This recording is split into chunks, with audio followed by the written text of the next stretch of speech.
Meus irmãos, que a graça e a paz do nosso Senhor Jesus permaneça em cada coração. Eu sou baiano da cidade de Alagoinhas. Eu encontrei aqui alguns irmãos da nossa cidade. Cadê ele? Que Deus continue abençoando a vida dele. Eu estou aqui com minha esposa, Eliane, e Maria Júlia, nossa filha. Sou da cidade de Alagoinhas, na Bahia. E também estou pastoreando a segunda igreja batista em Itabaiana. Estou há 11 anos na plantação de igreja na cidade de Itabaiana. Sou missionário da Junta de Missões Nacionais há 11 anos também. E eu sou pastor auxiliar desta igreja. Para quem não sabia, nesta noite fique sabendo. Pastor auxiliar porque essa igreja me sustenta através do PAN, da parceria, das ofertas. Então, todas as vezes que esta igreja promove a campanha missionária e que envia a oferta, essa oferta chega na nossa cidade, no nosso campo da cidade de Itabaiana. Por isso, eu sou pastor auxiliar do pastor Newton. Nós fizemos ali a consagração juntos, o concílio também na CIBA, aqui na cidade de Aracaju. Mas é uma honra estar aqui com os irmãos, servindo a Deus e a igreja. Tive a oportunidade de estar aqui outros anos, mas é difícil ajustar a questão da agenda, de data, então às vezes complica. Mas hoje o Senhor nos trouxe aqui nesta noite e eu quero compartilhar, fazer a exposição do texto de Efésios capítulo 3, do 15 ao 21. Convido você a abrir a sua Bíblia, eu aguardo para que você abra a sua Bíblia em Efésios capítulo 3, do 15 ao 21.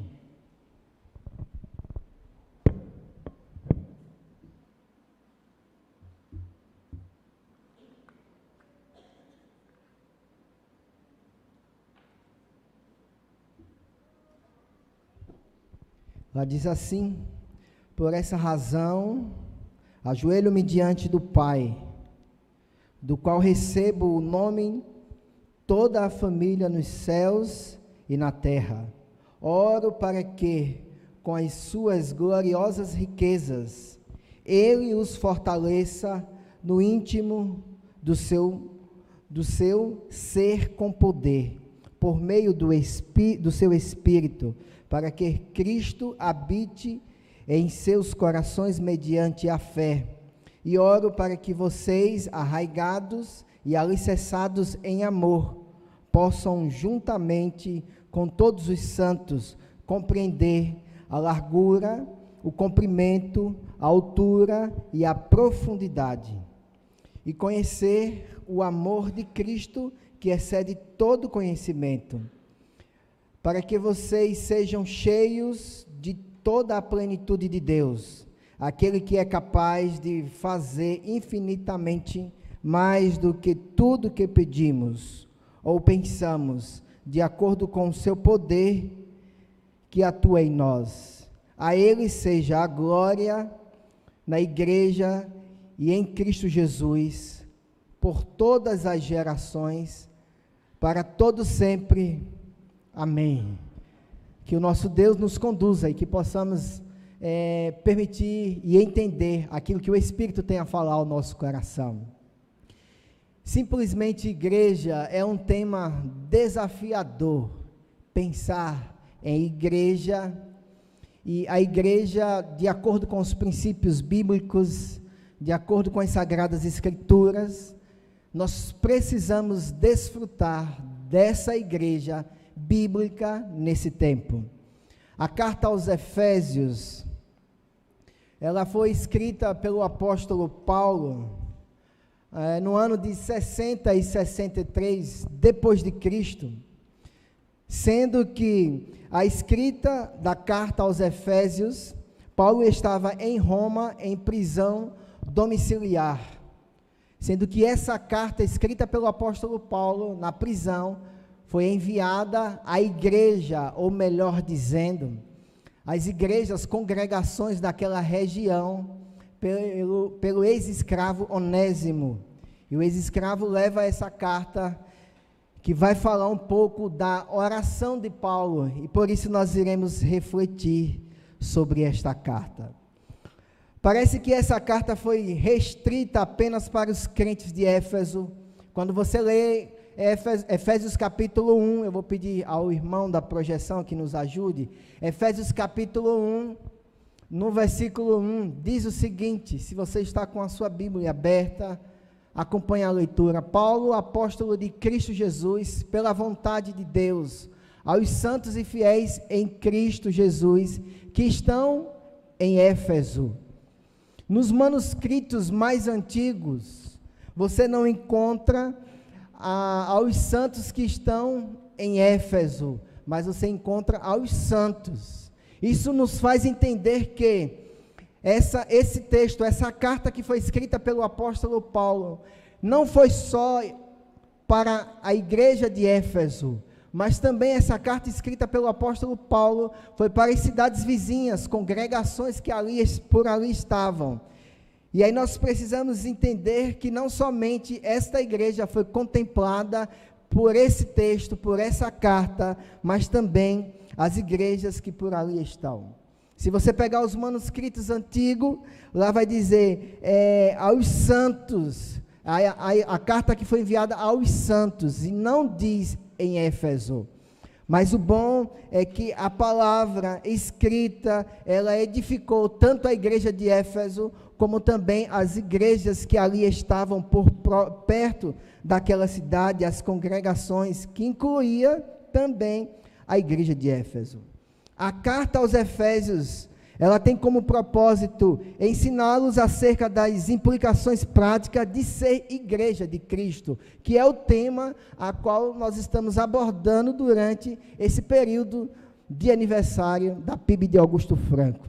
Então nós precisamos entender as questões práticas do que é ser igreja. Nesse tempo, é preciso falar do que é ser igreja. Nós não podemos perder a nossa essência, nós não podemos se perder na caminhada e na simplicidade do Evangelho. Éfeso era a segunda cidade mais importante do Império de Roma, sendo a primeira cidade mais importante a capital, Roma. Éfeso era a capital da província da Ásia, e chegou a ter cerca de 250 mil habitantes. Hoje a cidade de Éfeso, ela está localizada na Turquia. Paulo passa por Éfeso durante a sua segunda viagem missionária, e quando ele passa por aquela cidade ali, ele começa um processo de plantação, e ao iniciar esse processo de plantação na sua segunda viagem missionária, ao sair dali, ele deixa 2 discípulos, um casal de discípulos, que é Áquila e Priscila.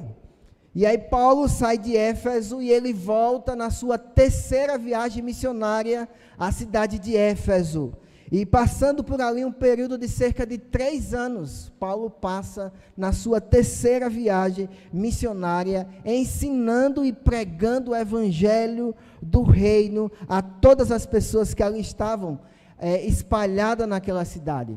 Na sua terceira viagem missionária, Paulo vai e prega o evangelho na sinagoga durante um período de 3 meses, e nesse período de 3 meses, Paulo é praticamente bem recebido a princípio, mas depois Paulo é expulso por aquela comunidade judaica, e aí Paulo então, ele continua pregando o evangelho em outras regiões daquela cidade, e o evangelho não para porque a comunidade judaica expulsou Paulo. Daí então Paulo vai para uma escola de filósofo ali para continuar a pregação do evangelho. Sendo que os judeus começaram a se rebelar contra Paulo, e essa rebelião contra Paulo, eles endurecem o coração à pregação do evangelho, que Paulo trazia sobre o reino de Deus. Mas nós, como foi cantado aqui nesta noite, que nada é capaz de parar a igreja do Senhor. Diante das circunstâncias, o que nos faz entender é que o evangelho parou. A comunidade judaica, a princípio, recebeu e depois ela excluiu o apóstolo e endureceu o seu coração à pregação do evangelho. Poderia se parar a pregação do evangelho por conta da perseguição, por conta do sistema religioso estabelecido ali, que a pregação do evangelho era uma ameaça para o sistema religioso. Mas Paulo, ele não para de pregar o evangelho. E depois de toda essa problemática estabelecida na comunidade judaica, Paulo vai à escola de filosofia em Tirano e continua pregando o evangelho sem parar. E algo nos espanta, que quando há pregação genuína do evangelho, ela acontece, Deus salva a pessoa. Se você acompanhar os relatos da igreja de Éfeso e em Atos, você vai perceber o que Deus fez através do apóstolo, do avivamento que aconteceu naquela igreja, por intermédio da pregação do evangelho, o mover que Deus fez, o quantas pessoas se converteram ao evangelho em Éfeso. Muitas pessoas conheceram a Cristo, e grande foi o avivamento naquela cidade. Judeus e gentios ouviam a mensagem do evangelho e se rendiam ao poder de Deus por meio dessa mensagem poderosa que ali estava. A cidade de Éfeso era uma cidade mística, envolvida pelo ocultismo e as religiões pagãs.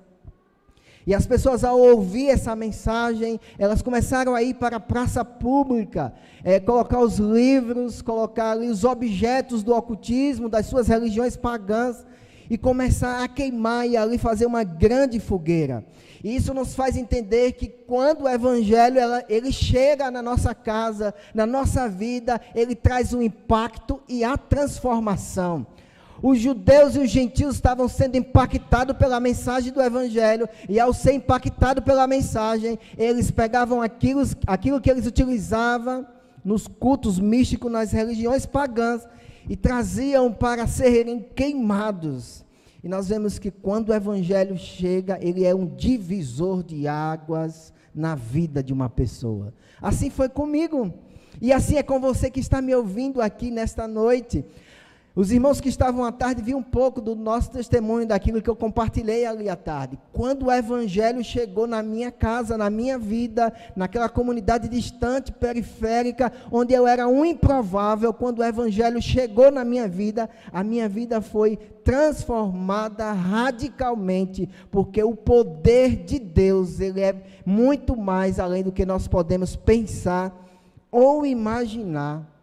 Eu era um esquecido, eu era um improvável, eu era aquilo que estava à margem da sociedade, num contexto de prostituição da minha família, avô envolvido no tráfico de droga, minha família envolvida na prostituição, onde eu morava tinha 16 prostíbulos, o tráfico intenso, e eu estava ali naquele meio, e Deus resolveu me salvar, Deus resolveu me tirar do lamaçal do pecado. Assim Ele fez com aquele povo, os gentios e os judeus, e com você que está aqui nesta noite. Ele não mudou, Ele continua sendo o mesmo, o Deus poderoso, o Deus que muda a história, o Deus que converte corações e leva esse homem e esta mulher a desfrutar da cultura do céu. Esse é Deus. Ele não mudou, Ele continua sendo o mesmo Deus que foi com a igreja de Éfeso. Ele continua sendo Deus da primeira igreja batista em Augusto Franco. Paulo volta depois da terceira viagem missionária, Paulo volta para Israel e para em Cesareia, e fica por cerca de 2 anos em prisão domiciliar. Mas Paulo, como muito esperto, muito sabido, cidadão romano, e ele disse assim: eu preciso voltar para Roma, porque o cidadão romano, ele tinha alguns privilégios, e um dos privilégios eu quero citar aos irmãos. Paulo, por ser cidadão romano, tinha alguns benefícios. Não podia ser punido sem julgamento. Segundo benefício, podia apelar por audiência perante o imperador. Poderia evitar vários castigos, como crucificação e flagelação. Quarto, não recebia pena de morte, contanto que não tivesse cometido traição. Paulo, assim, ele é transferido para Roma, e em Roma ele fica durante 2 anos em prisão domiciliar, aguardando o julgamento.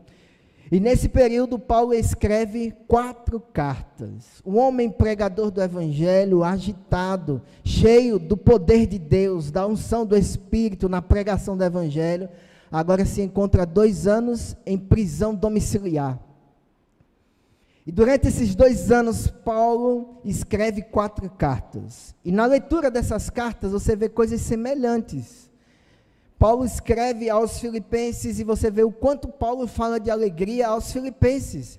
Parece ser contraditório, como é que alguém está sofrendo, preso, aguardando julgamento, em prisão domiciliar, fala de alegria. Na prisão domiciliar, Paulo está ali com alguns dos seus amigos, Lucas, Tíquico, Onésimo, amarrado a um soldado, e talvez poderia não ter mais esperança. As circunstâncias, meus queridos irmãos, ela não pode nos parar. As circunstâncias, ela não deve parar a igreja. As circunstâncias, ela deve impulsionar a igreja a continuar avançando e proclamando o Evangelho. Com Paulo não foi diferente. Ele preso, poderia se entender que acabou, não tem o que fazer. Mas ele escrevia as cartas, e o ex-escravo Onésimo, alcançado pela pregação do Evangelho, levava essas cartas. Me permita compartilhar com você nesse momento, o porquê diz o versículo 14 e 15, que é: por essa razão, ajoelho-me diante do Senhor. Quais as razões que levou Paulo a ficar de joelho diante do Senhor por essa igreja? E aí Paulo faz uma oração, e nessa oração ele coloca algumas razões que faz ele ficar de joelhos diante do Senhor. O meu desejo é que o Espírito de Deus leve esta igreja a permanecer de joelho pelos mesmos objetivos, pelas mesmas razões. Então nós vemos aqui algumas razões pelas quais Paulo se colocou de joelho diante do Senhor. E a primeira delas está no versículo 16, que diz assim, que está aí na projeção: oro para que, com as suas gloriosas riquezas, ele os fortaleçam no íntimo do seu ser, com poder, com dunamis, por meio do seu Espírito. Então, o primeiro pedido de Paulo que ele faz na sua oração ao Senhor por esses irmãos de Éfeso é: fortaleça no íntimo do seu ser com poder por meio do seu Espírito. Nos faz pensar, meus queridos irmãos, Paulo vivia num contexto de perseguição religiosa, política naquela região ali, e aqueles que eram alcançados, judeus e gentios, eles sofriam as mesmas coisas, passavam pelos mesmos problemas, porque eles eram alcançados pelo Evangelho, e agora deixavam as suas práticas, deixavam as suas religiões, deixavam os objetos das suas religiões, do paganismo.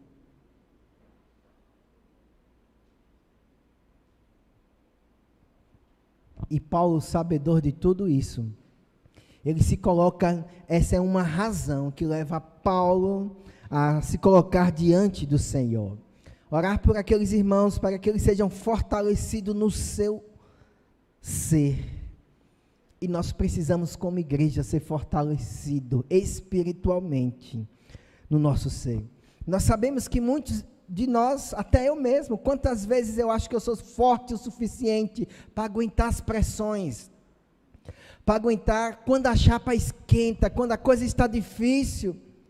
Quantos que estão aqui se sentem fortão demais, se sentem espiritual demais, bem resolvido diante das circunstâncias? Quantos pensam dessa forma?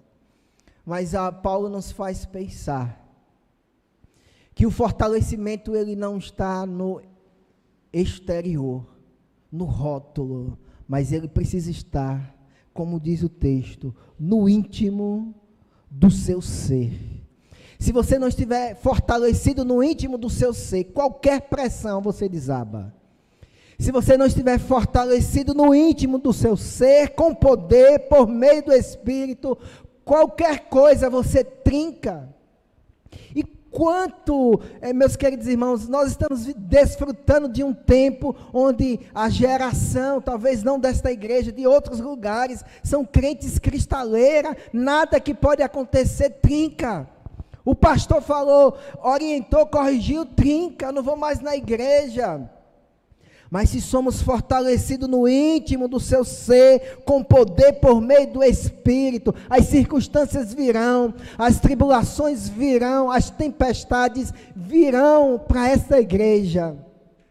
Mas se esta igreja é alicerçada pelo poder do Espírito, ela pode balançar, mas existe o entendimento de quem é o Senhor, e o Deus desta igreja é o nosso general poderoso, Criador dos céus e da terra. Nós precisamos ser fortalecidos no nosso íntimo, mas ser fortalecido no nosso íntimo não é do dia para a noite, não é um passo de mágica, não é passar a mão na lâmpada e achar que agora você está fortalecido no seu íntimo. Ser fortalecido no seu íntimo não tem a ver com pagar de espiritualidade na igreja, querer ser mais crente, ter a oração mais bonita. Não é isso. Ser fortalecido no íntimo é você mergulhar em Deus, é você mergulhar na presença dEle, é buscar, é se envolver, é conhecer as Sagradas Escrituras. E às vezes nós queremos ser cheios de Deus, mas nós estamos cheios das coisas do mundo. Nós queremos ser amigo de Deus, mas somos amigos das coisas do mundo.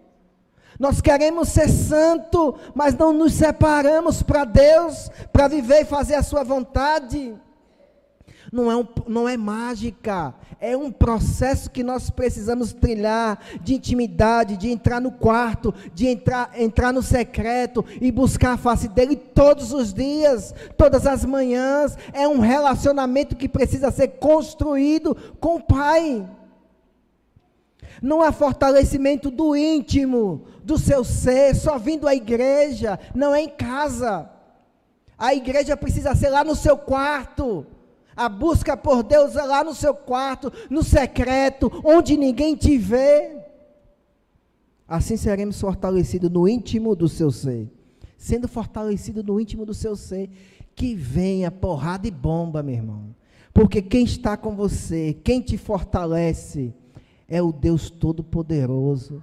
Você não tem um rótulo de espiritualidade, não, você desfruta da espiritualidade constantemente, todos os dias. E o texto vai nos dizer, com poder por meio do Espírito.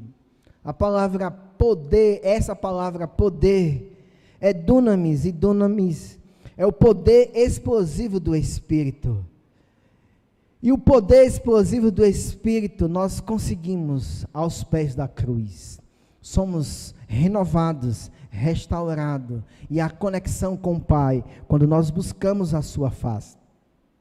Nós podemos pensar em um rio, onde as correntes são fortes, e tudo que tem pela frente, a força da água é capaz de levar. E aí você coloca naquele rio tão forte, uma roda d'água, e aquela roda d'água, ela começa a ser impulsionada pela força da água, e ao ser impulsionada pela força da água, nós temos dificuldade de parar. Uma pessoa que ela é cheia de Deus, ela é impulsionada pelo Espírito Santo a desfrutar do cuidado e da direção de Deus. Meus queridos irmãos, essa é a primeira etapa da oração que Paulo faz. Ele os fortaleça no íntimo do seu ser, com poder, por meio do seu Espírito. Ele estava dizendo para os judeus, gentios convertidos, vocês precisam ser fortalecidos no íntimo do seu ser, com poder, por meio do Espírito, porque a pressão está aí. A comunidade judaica está em cima, a pressão religiosa, política em cima, porque eles estavam sendo uma ameaça ali para aquele povo. E aí Paulo ensina e orienta e ora ao Pai para que esses irmãos sejam fortalecidos com poder. Devemos fazer o mesmo. Precisamos ser cheios do nosso íntimo, cheios do Espírito e buscar de Deus esse fortalecimento espiritual. No versículo 17, acompanhe na sua Bíblia, o apóstolo Paulo, na sua oração, ele faz um segundo pedido. E o segundo pedido que o apóstolo faz é sobre a unidade profunda, diz o texto, para que Cristo habite em seus corações, mediante a fé. E oro para que vocês, arraigados e alicerçados em amor,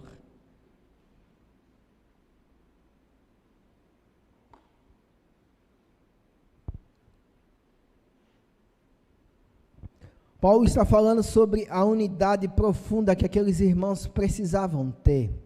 Esse é o segundo pedido de Paulo a Deus por esses irmãos. Você só pode conhecer o amor de Deus na sua inteireza quando você está juntamente com todos os santos. Você só consegue ser arraigados e alicerçados em amor quando você está no meio dos santos. Você só consegue aprender e ser aperfeiçoado no meio dos santos. É com a irmã da MCM, é com a pregação do pastor, é com o ministro do louvor, é com um irmão que é responsável pelo líder dos jovens. Quer conhecer mais a Deus? Desfrute do ambiente da igreja, da comunidade de fé.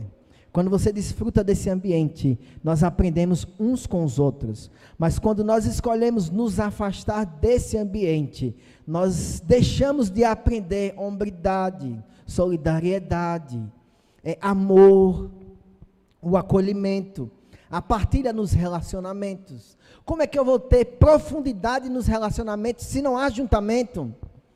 Como é que eu consigo me relacionar de forma profunda se não há ajuntamento? É no ajuntamento que Deus molda, é que Deus aperfeiçoa. E nós vemos uma geração que quer se afastar do ajuntamento, mas não tem como você ser arraigados e alicerçados em amor fora do ajuntamento, fora da comunidade dos santos. Nós precisamos, meus queridos irmãos, entender que nós somos chamados para estarmos juntos e alicerçados. Arraigados tem a ver com raiz. Você consegue arrancar uma árvore que foi plantada pela raiz com a própria mão? Facilmente não. Alicerçados fala de construção, de alicerce. Você vai construir uma estrutura e você faz essa estrutura sem um alicerce. Nos nossos relacionamentos precisa ter raiz.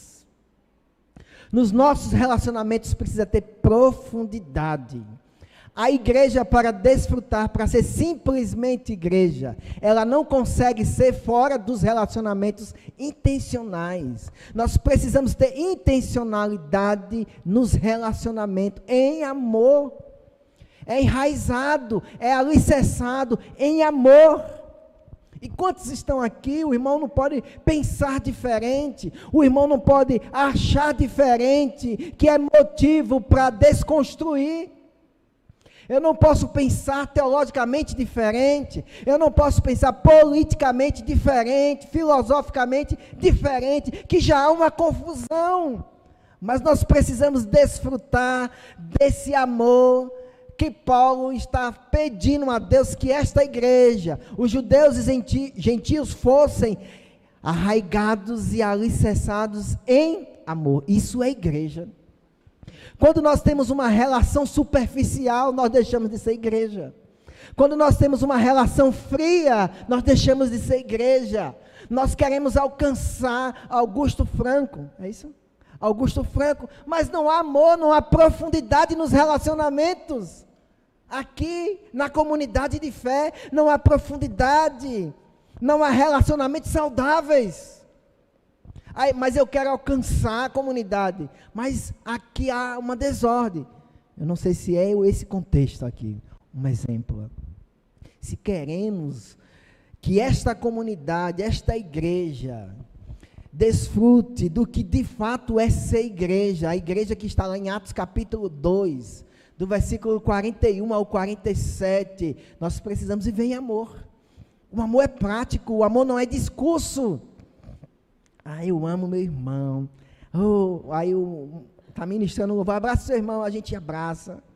Mas o amor, ele é prático, o amor, ele é impulsionado pelo Espírito no seu coração, para que você desenvolva relacionamentos profundos com o seu irmão, relacionamentos intencionais, é uma raiz, é um alicerce que você precisa construir, e foi isso que o apóstolo Paulo disse. O segundo pedido do apóstolo Paulo, unidade profunda nos relacionamentos.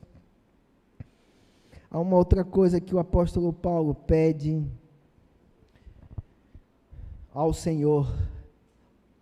No versículo 18, diz o seguinte: possam juntamente com todos os santos compreender a largura, o comprimento, a altura e a profundidade.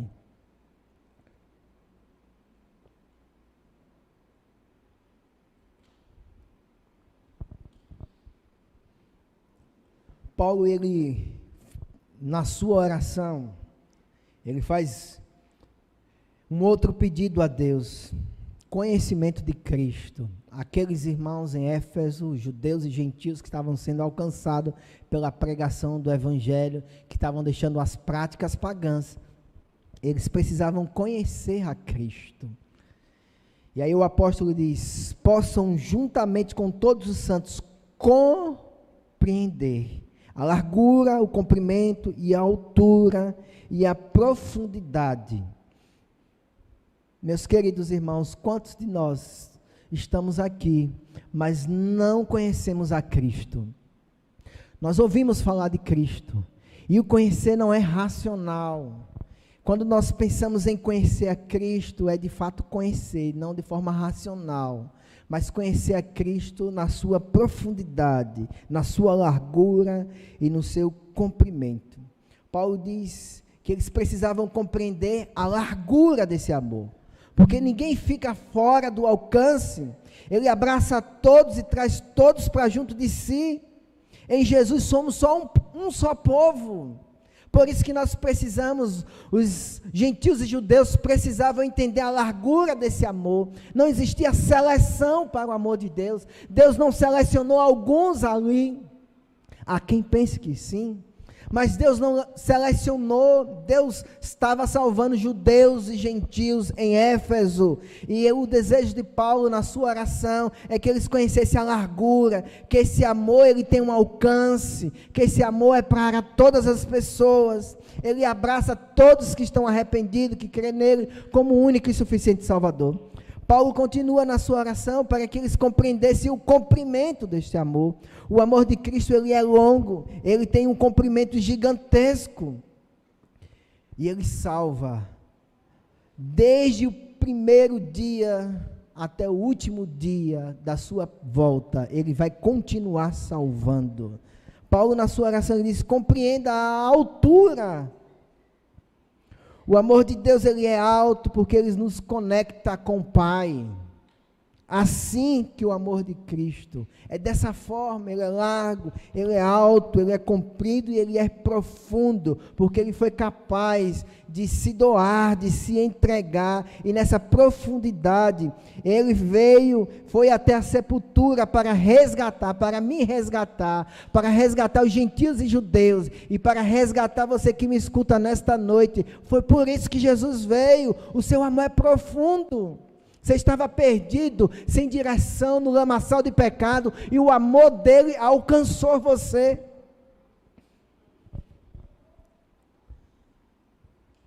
Se ele é amor, a igreja ela precisa praticar o amor, ela precisa ser prática, ela precisa ir além do discurso a respeito do amor. No versículo 19, o apóstolo, com seu propósito final na sua oração, ele diz: ser cheio da plenitude de Deus.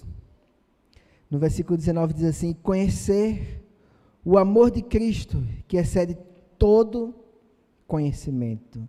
Você precisa conhecer o amor de Cristo, que excede todo conhecimento. Tudo que você conhece, tudo que você já ouviu, você precisa conhecer. Esse amor, ele excede todo entendimento, para que vocês sejam cheios de toda a plenitude de Deus.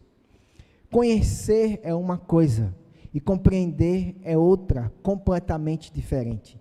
Há irmãos que compreendem o amor de Deus, mas há irmãos que conhecem, é prático, compreender é de forma prática, e conhecer é experimentar na vida prática, e compreender é de forma teórica, e muitos de nós sabemos de forma teórica a respeito do amor de Deus. Se queremos ser de fato uma igreja segundo o coração de Deus, nós precisamos evidenciar o amor nas relações. Nós precisamos ser uma igreja relacional. Eu já fiz na nossa igreja, em um encontro, eu disse assim: você sabe o nome desse irmão aqui? Aí eu já sabia que não sabia. Desse? Não lembro. Você sabe onde ela mora? Também não. Sabe a profissão dela? Também não. E nós percebemos o quanto nós somos fragmentados nesse amor que nós propagamos, o quanto nós somos frágeis nesse amor que nós discursamos, que nós falamos para as pessoas que Jesus morreu para libertar, nós falamos para as pessoas que Jesus é amor, e às vezes falta amor nas relações, falta amor na comunidade, falta compreender esse amor que Paulo, no final da sua oração, diz, a largura, a altura desse amor. Nós somos alcançados pela graça e pelo amor de Cristo. Nós não podemos somente intelectualizar o amor, mas nós precisamos ser prático na vivência do amor. Meu querido irmão, seja prático. Ao propósito de Deus é que a igreja viva em amor. Ame o seu irmão, tenha relações intencionais com o seu irmão. Nós queremos alcançar, mas de fato nós precisamos ser alcançado muitas vezes por esse amor, tanto rancor, tanta mágoa entre nós, tantas situações pendentes no nosso coração fragmentado, cheio de coisas que não deveria estar. Mas eu estou na igreja, eu levanto a mão, eu adoro, mas esse Deus do amor, ele precisa encontrar o meu coração, esse Deus do amor, ele precisa romper com as barreiras que eu estabeleci. Aí sim, de fato, nós seremos simplesmente igreja segundo o coração de Deus.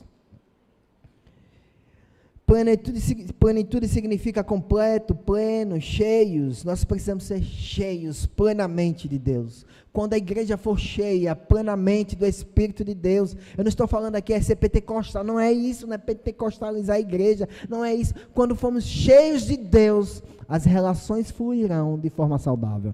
Quando formos cheios do Espírito, vai mostrar nas nossas atitudes o fruto, as qualidades do Espírito.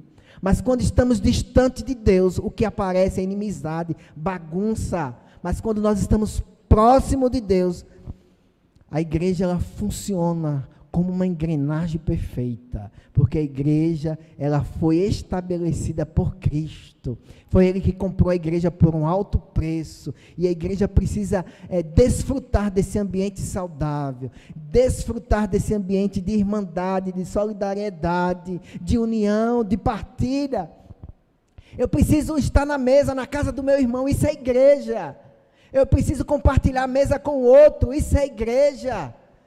E às vezes falta a partilha, a troca, conversar, partilhar, orar uns pelos outros, e às vezes nós esperamos o pastor: irmão, você tem como fazer uma visita? Ou irmão diácono tal, você tem como fazer uma visita? Não, isso deveria ser algo espontâneo, intencional. A igreja precisa ter intencionalidade em visitar uns aos outros. Quando assim somos, de fato somos simplesmente a igreja que é segundo o coração de Deus. Paulo conclui a sua oração, dizendo: aquele que é capaz de fazer infinitamente mais do que tudo o que pedimos ou pensamos. Esse é um texto lindo, maravilhoso, grandioso, extraordinário. Quantas vezes você já viu esse texto? Dizendo: Ele é capaz de fazer infinitamente mais de tudo que pedimos ou imaginamos. Quantas vezes? Nós ouvimos ele fora de contexto, distante da oração e do propósito da oração de Paulo à igreja. aquele que é capaz de fazer infinitamente mais do que tudo que pedimos. O que foi que Paulo pediu? Nós vimos aí o que Paulo pediu ao Senhor. E uma das coisas que Paulo pediu foi fortalecimento. Fortaleça no íntimo do seu ser, com poder por meio do seu Espírito. Quando assim fazemos, Ele é capaz de fazer infinitamente mais. Quando assim fazemos, quando assim agimos arraigados e alicerçados em amor nos relacionamentos, Ele é poderoso para fazer infinitamente mais do que nós pedimos. Você vai orar e Deus vai se manifestar. Por quê? Porque há profundidade nos relacionamentos. Estamos juntos nos relacionamentos. Há profundidade nos relacionamentos. Quando nós entendemos a altura, o comprimento, a profundidade e a largura, nós podemos dizer aquele que é capaz de fazer infinitamente mais do que pedimos ou pensamos, de acordo com o seu poder que atua em nós. Somente assim, esse texto é lindo, versículo 20, mas para que ele faça infinitamente mais, eu preciso ser fortalecido no seu versículo 15, 16, melhor dizendo. Olha lá. Oro para que com as suas gloriosas riquezas, Ele os fortaleça no íntimo do seu ser, com poder por meio do Espírito. Quando assim o agimos, Ele é aquele que nos fortalece e é capaz de fazer infinitamente mais do que esta igreja vai pedir. Versículo 21 diz: a Ele seja a glória na igreja, em Cristo Jesus, por todas as gerações, para todos sempre. Amém. Quero convidar minha esposa. Pastor, me perdoe não ter conversado com o senhor, mas eu falei com outro pastor. Ele disse, ok. Convidar ela para cantar, convidar você para se colocar de pé, para que esse Deus, que é o Senhor da igreja, faça infinitamente mais. Para que Ele faça infinitamente mais, nós precisamos esvaziar de si. Nós precisamos esmagar o nosso eu, para que Deus faça infinitamente mais. Senhor, no nome de Jesus, nós desejamos, ó Deus, ser uma igreja operosa, uma igreja vibrante e alegre, que agrade ao Senhor. Mas nós precisamos, diante de Ti, consertar as nossas mazelas. Nós precisamos, ó Deus, diante do Senhor, reconhecer o quanto o nosso coração está fragmentado, o quanto o nosso coração ele está distante da espiritualidade, distante do secreto. Nós não iremos, ó Deus, desfrutar, não iremos vivenciar essa igreja operosa, essa igreja vibrante, alegre, se não tiver um conserto, se não tiver uma mudança de comportamentos, se os nossos relacionamentos não forem arraigados e alicerçados, se a nossa vida, ó Deus, não demonstrar amor profundo para com o nosso semelhante, ó Deus, não há como ser simplesmente igreja e estar distante do Teu propósito. Mas eu te peço que nesta noite o Teu Espírito que é bom, o Teu Espírito que está em nós, nos ajude a compreender que desejamos desfrutar do ambiente saudável, agradável, que glorifique o Teu nome. Ó Deus, no nome de Jesus, nós te pedimos, ó Pai, que o Teu Espírito, que irmãos nesta igreja, desfrute, ó Deus, do ambiente espiritual, desfrute dessa busca pela Tua presença, desse enchimento do Espírito, que vai refletir nos relacionamentos e na engrenagem desta igreja, que vai glorificar o Teu santo nome. Que o Senhor nos abençoe em nome de Jesus. Amém. Que Deus nos abençoe.